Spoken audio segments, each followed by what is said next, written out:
I'm here with Metallica, the hot new heavy metal band from LA. And let's have them start with their name and what they do in the band. And let's start with you. James Hetfield, rhythm guitar and vocals. Lars Ulrich, drums and bongs. Dave Mustaine, lead guitar. Cliff Burton, bass guitar.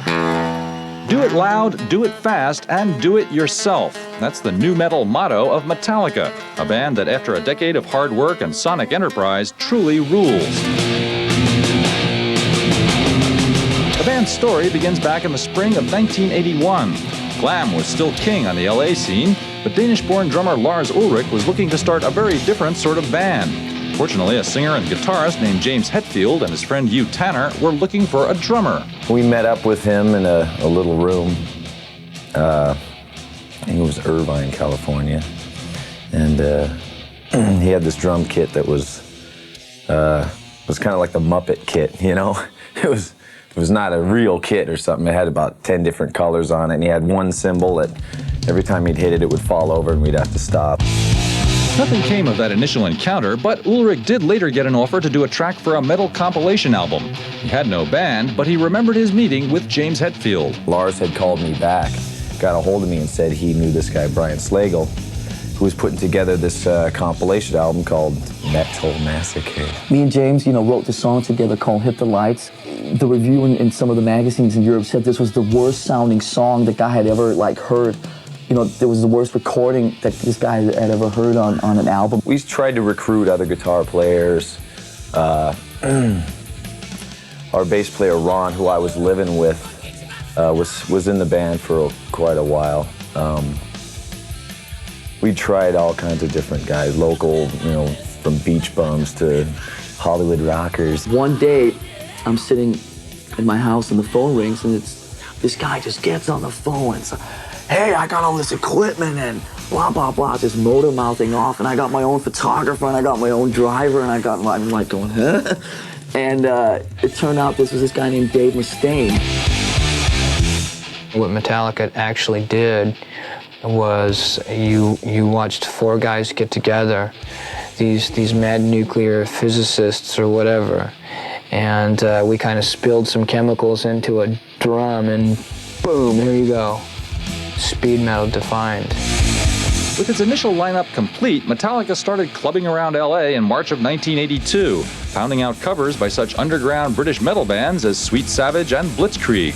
Then the band whipped up 7 original songs for a demo tape to circulate, the now near legendary No Life Till Leather. I would send 5 tapes out, and those 5 guys would, copy them and send them to, 5 other guys, and those 5, it would just spread like wildfire. And within a couple of months, the whole underground around the country and also in Europe just knew about Metallica. Metallica's first lineup seemed stable, but something was missing, and Ulrich and Hetfield realized what it was when they caught a band called Trauma at the Whiskey in Los Angeles one night and were knocked out by the group's bassist, Cliff Burton. He just had this stage presence and this visual thing about him that was just incredible. You couldn't tell what he was playing, but we looked a little closer and it was the bass guitar, and he had these wild noises coming out of it, and his head wouldn't stop. It was on a swivel, We pretty much knew he was our kind of guy. After 3 months of wooing and the band's agreement to move up to San Francisco, Cliff Burton agreed to become Metallica's new bassist. Soon after, the group got a phone call from New York from a man named John Zazula, or Johnny Z. He'd heard their tape, and he wanted them to relocate to the East Coast and record for a new label he was starting called Megaforce. We hopped in this U-Haul with all the gear. We were sleeping in the back on the way, drove straight there. You kind of found out on the road how Dave was, which was, He had a few drinks and got a little out of control, you know, towards our friends and us, which was not gonna work. We were, you know, real into the family kind of vibe, and if it wasn't, you know, we didn't need anything screwing it up. So the first thing when we met Johnny Z was, "Hi, we're here. You want to get rid of our guitar player?" My feelings were hurt, and you know, I still think of them all the time. It's been kind of hard for me getting to the point where I can accept all of that because, you know, there was a lot of jealousy and a lot of me dealing with what was going on in my head, watching these guys achieve this stellar position in the industry that I'm still working in. The decision to dump Dave Mustaine from the Metallica lineup immediately created a major problem, finding a wildly talented replacement. Fortunately, the band was already aware of another San Francisco Bay Area band called Exodus and its remarkable guitarist, Kirk Hammett. I was in the band almost instantly, and a week later we were gigging all over the place and living this this subterranean lifestyle. We had to live in this, it was called the Music Building. It was in Jamaica, Queens. Other bands would come in and rehearse there and go home, you know, and sleep in a nice little bed.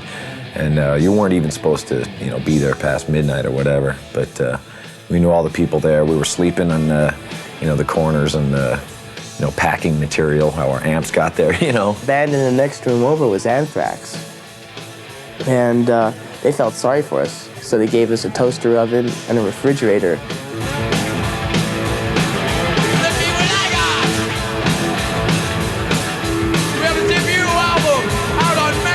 Records. It's called Kill 'Em All.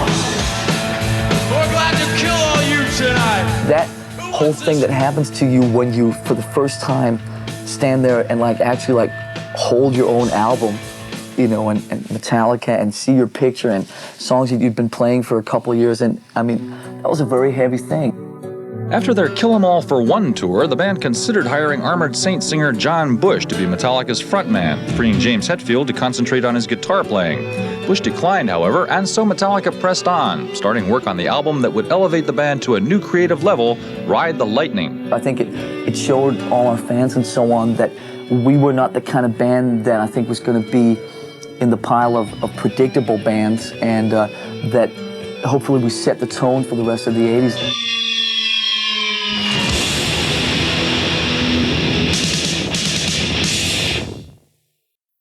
You know, we're not trying to be something big and fancy, you know, it's just us doing what we do, and to keep it that way. Bring the music more across instead of the look, not try and hide anything.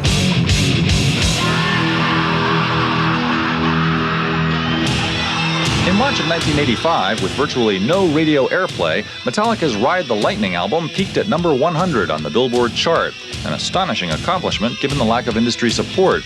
Encouraged and more determined than ever, the band parted ways with Johnny Z and his Megaforce label, hired new management, and signed with a major U.S. company, Elektra Records. Metallica spent the second half of the year in Denmark recording a third album called Master of Puppets. At that time, we're just getting out of that mode of, you know, listening to nothing but, you know, the most extreme music there was. Tried to create a little more mood swings into things, incorporate more acoustic work to, you know, make the heavier stuff heavier, you know, dynamics and things like that we started learning.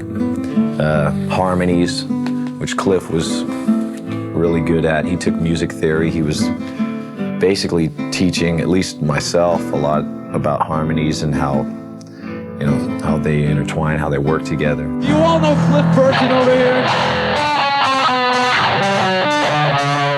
When we heard we got the Aussie tour, it was like, ooh, you know, here we are, this is it. Things are going real well. 55 minutes, you know, all our stage set up. It's real cool. We'd get up and at sound check, we'd be doing, you know, little Black Sabbath songs, and, you know, God, maybe tomorrow he'll get up and sing with us or something, you know. Things were rolling along. I mean, Master of Puppets went like top 30 album, and the Kill 'Em All and Ride the Lightning like re-entered Billboard charts, and we had like all three albums on at the same time, and there was a lot of things going on. The Ozzy Osbourne tour was a career peak for Metallica, and when the band decided to take a break from it to play some headlining dates in Europe, the members weren't expecting to suddenly go crashing down to rock bottom. But on September 26, 1986, tragedy struck. I couldn't sleep on the bus in this top bunk. It was too drafty. My throat, was getting screwed up. So I'd always go sleep in the back lounge. We couldn't get it all together. We were arguing with each other and saying, well, I want your bunk. Well, I want your bunk, blah, blah, blah. I've never told anyone this, by the way. But our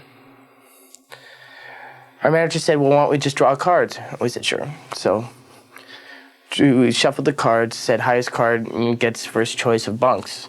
So, I reach for a card and I pick 2 of hearts. Cliff reaches for a card, he gets ace of spades. James gets a card, Lars gets a card. So Cliff has first choice of bunks. So he says, I want your bunk, Kirk. I go, fine, So he gets my bunk. I end up with a bunk in the front of the bus, which was not as good. And that night the accident happened, and it was a horrible thing because Cliff was in my former bunk. What happened that night was that the driver supposedly hit a patch of ice and the bus skidded. It shattered the windows and Cliff got thrown out of the bus and the bus landed on top of him. And when it actually happened, I got thrown out of my bunk and knocked unconscious for 3 or 4 seconds. And when I came to, I heard everyone screaming, but I didn't hear Cliff. And I instantly knew something was wrong because I didn't hear him. And I got out of the top of the bus because there's an emergency hatch at the very top of the bus. And I turned around and there was Cliff. And I just said, oh my God. And I walked away and I was in absolute shock. And I was delirious. I was in shock. I was hysterical. Everyone was screaming and crying. It was too unreal to just deal with. It was this doctor came into the room that I was in the hospital and told me that our bass player had died. And it was just too unreal.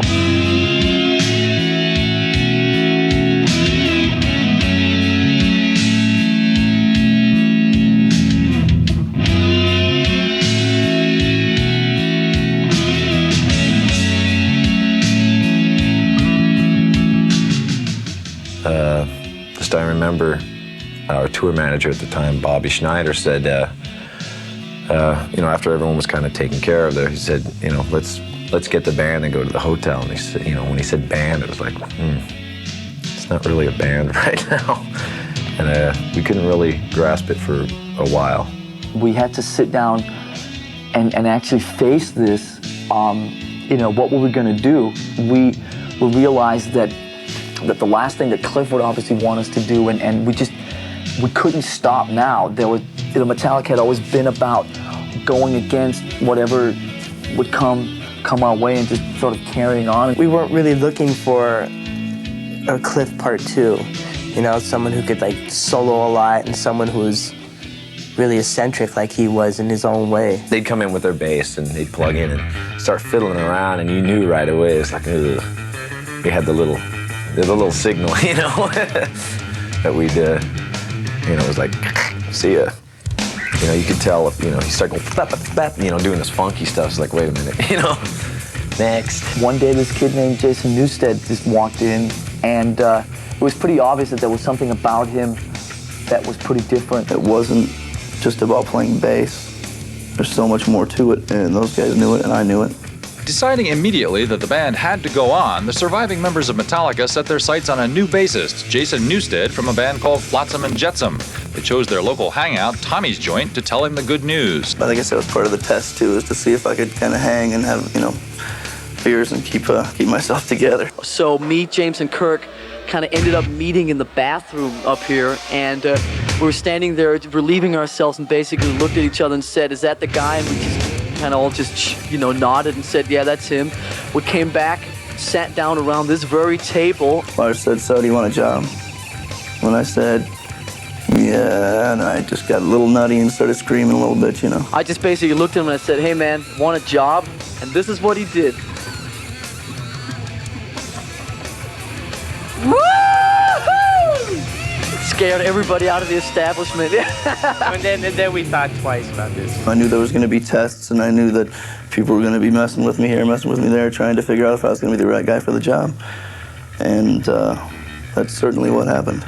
And it came from all ends, you know, it came from crew guys and friends and family and whatever.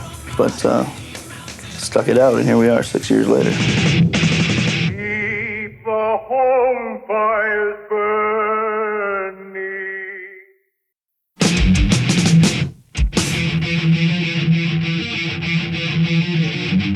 11 days after Jason Newsted officially became Metallica's new bassist, the band embarked on its first tour of Japan.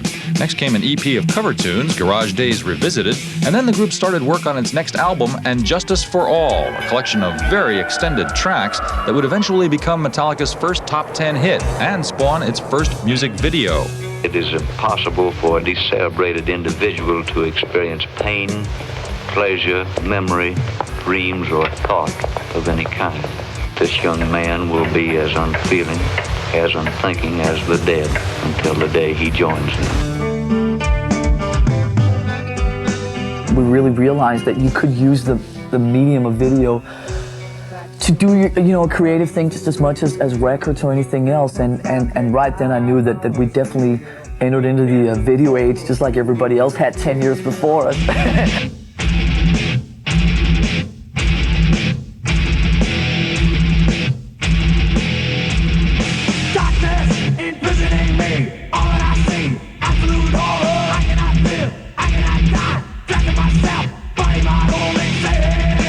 I remember now you're supposed to put makeup on, and James ran in the other direction and stuff like that. It was hilarious.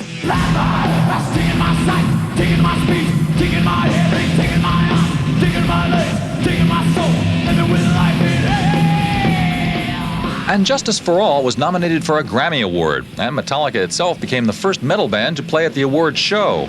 Unfortunately, in a now notorious incident, the group lost the Best Metal Band award to Jethro Tull of all acts. The band soldiered on, though, winding up a tour, taking a 9-month break, and then starting work on a collection of surprisingly shorter songs produced by hard rock veteran Bob Rock that would become the biggest Metallica album to date.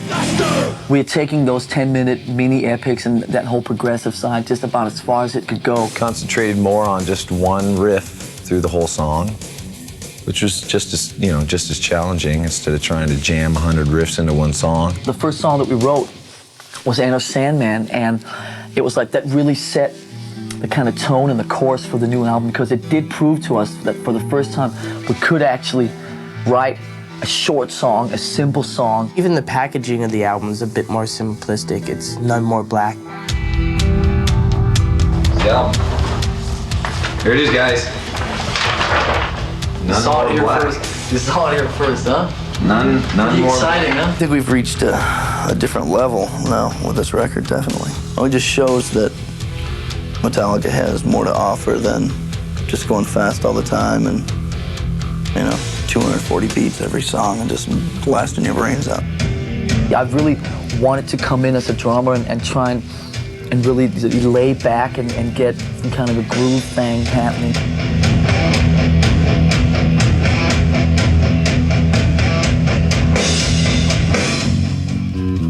It's crazy, I know. The rhythm section of Metallica is crazy because Lars has always played with just the guitar. Never had any bass coming through his monitor or anything. So on this album, we figured out that the drums and the bass need to play together. Boom, boom, chick, boom, boom, boom, chick, to lay down a cool foundation for a song. I'm not trying to play 10,000 notes crammed into 4 bars or anything like that. I'm trying to get a bit bluesier. Singing-wise, had to sing on this one instead of just yelling in key. Something's wrong, something like heavy thoughts tonight, and the honor's the way. Dreams of war, dreams of lies, dreams of dragons fire, and the things that will fade. Metallica Metallica unveiled its unusual new album at a special listening party for fans at New York's Madison Square Garden. The record went straight to #1 in this country and topped the charts in 14 others as well. It also got the band invited back to the annual Grammy Awards show, and this time they didn't go home empty-handed. I want to thank all the radio stations and MTV, without whom all this was possible anyway. Whoa! Just kidding, guys, just kidding. People are opening their eyes. They were afraid, I think, before, and now they have to deal with it no matter what.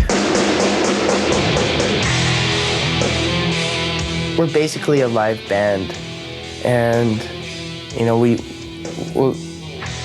enjoy playing live, and we enjoy being able to put on a great show. I mean, that really means a lot to us.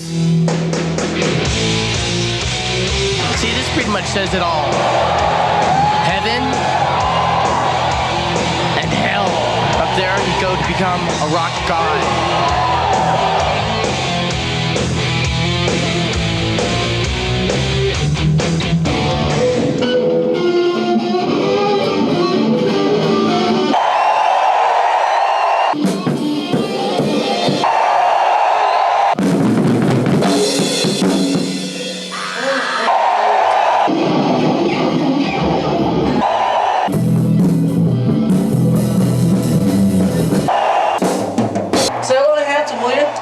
Absolutely. Hey, Hampton, how you feeling tonight? Okay? GA, man. GA, you know what that means, don't you? Yeah. Go away from We'll be out very soon, so ready to kick some ass here? We'll be out in 2 minutes. 3, 4.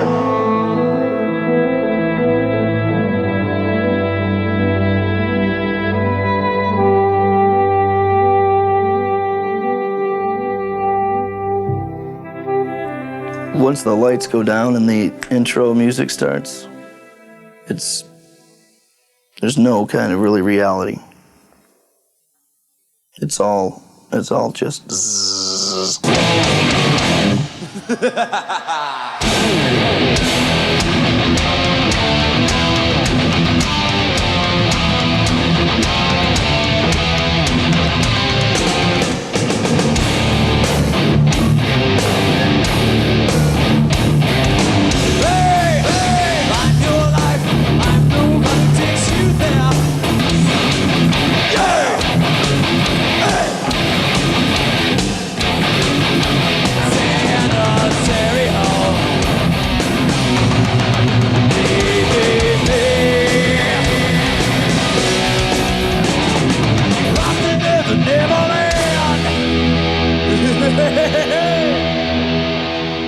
The fans know the integrity is there. They've put us where we are, you know, whether we like it or not.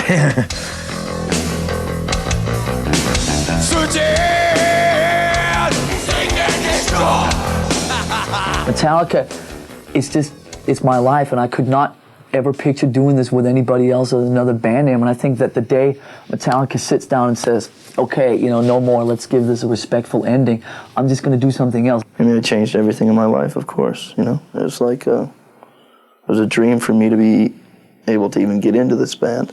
So, I mean, it means everything. It means everything. It means a lot to me to know that I haven't sold my soul to do it either. You know, I've stuck to what I've believed in, as well as, you know, the other three guys, and we've done it in a very honest way. There's no doubt that we've grown up as a family in the band and learned a lot of things from each other and together.